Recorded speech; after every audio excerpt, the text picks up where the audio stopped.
Inilah 3 bukti keajaiban zikir Hasbunallah wa ni'mal wakil. Keajaiban ketiga ternyata tak disangka-sangka, luar biasa. Mungkin kita sering mendengar zikir Hasbunallah wa ni'mal wakil, ni'mal maula wa ni'mal nasir. Namun jarang sekali kita mengetahui akan keutamaan zikir tersebut. Padahal jika kita mau mengkaji arti dari zikir Hasbunallah wa ni'mal wakil, ni'mal maula wa ni'mal nasir, syarat dengan makna dan keutamaan yang sangat dahsyat apabila kita mengamalkannya.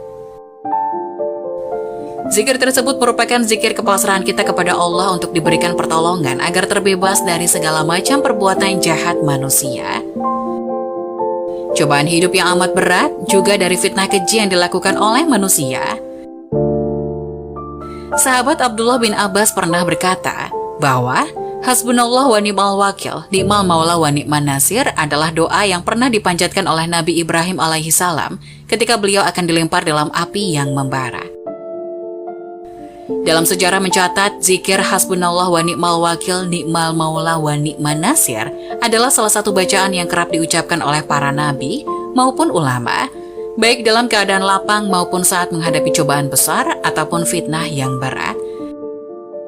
Kekuatan zikir Hasbunallah ini bisa dikatakan melebihi kekuatan apapun serta sebagai penegasan tauhid pada diri seorang mukmin. Karena orang mukmin tahu hanya kepada Allah sajalah tempat untuk berserah diri. Untuk menunjukkan kedahsyatan bagi yang sering mengamalkan zikir Hasbunallah ini, ada beberapa kisah nyata yang mungkin bisa kita petik hikmahnya dan bisa kita jadikan pelajaran dalam hidup. Kisah yang pertama adalah, dalam suatu riwayat dijelaskan bahwa di saat Nabi Ibrahim alaihissalam hendak dilemparkan ke atas tungku api, Malaikat Jibril datang dan bertanya kepada beliau, "Apakah engkau memerlukan sesuatu pertolongan dariku?" Nabi Ibrahim menjawab, "Aku tidak memerlukan apa-apa pertolongan darimu. Aku hanya memerlukan pertolongan dari Allah." Selepas itu Nabi Ibrahim terus melantunkan zikir Hasbunallah wa ni'mal wakil, ni'mal maula wa ni'man nasir dan menyerahkan sepenuh jiwa raganya hanya kepada Allah. Allah Subhanahu wa Ta'ala berfirman, "Hai api, menjadi dinginlah dan menjadi keselamatanlah bagi Ibrahim." Saat Nabi Ibrahim dilempar ke dalam kobaran api, maka beliau pun tidak terbakar. Bahkan yang dirasakan Nabi Ibrahim hanyalah rasa dingin, sehingga membuatnya keheranan dari banyak orang yang menyaksikannya. Kisah yang kedua adalah, kedahsyatan zikir Hasbunallah ini pernah dialami oleh seorang pedagang di zaman Rasulullah yang hendak meminjam uang untuk modal usaha kepada seorang mukmin. Si mukmin bertanya, "Apa jaminan darimu agar dapat membayar pinjamanku?" Pedagang menjawab, "Allah Subhanahu wa Ta'ala." Lalu si mukmin berkata, "Jika itu jadi jaminanmu, maka aku percaya." Lalu bersepakatlah keduanya perihal hari yang ditentukan untuk melunasi hutang.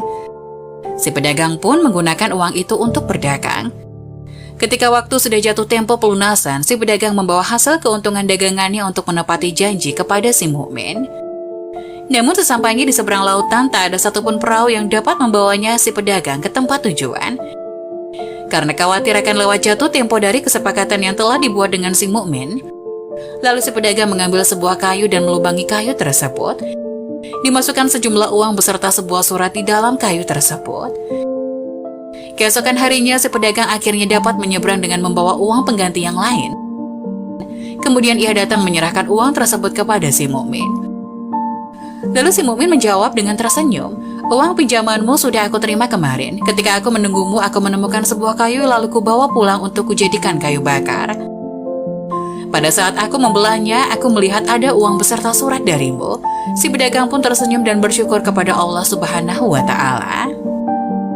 Kisah yang ketiga adalah, mungkin kita masih ingat tentang cerita dari seorang TKW Indonesia yang diduga membunuh bayi majikannya di tahun 2007 silam di Hong Kong. TKW tersebut mengaku sangat lelah setelah kerja beberapa hari tanpa diberikan kesempatan untuk istirahat yang cukup. Saat menggendong bayi, tiba-tiba bayi dalam gendongannya terjatuh dan meninggal saat dalam perjalanan menuju rumah sakit.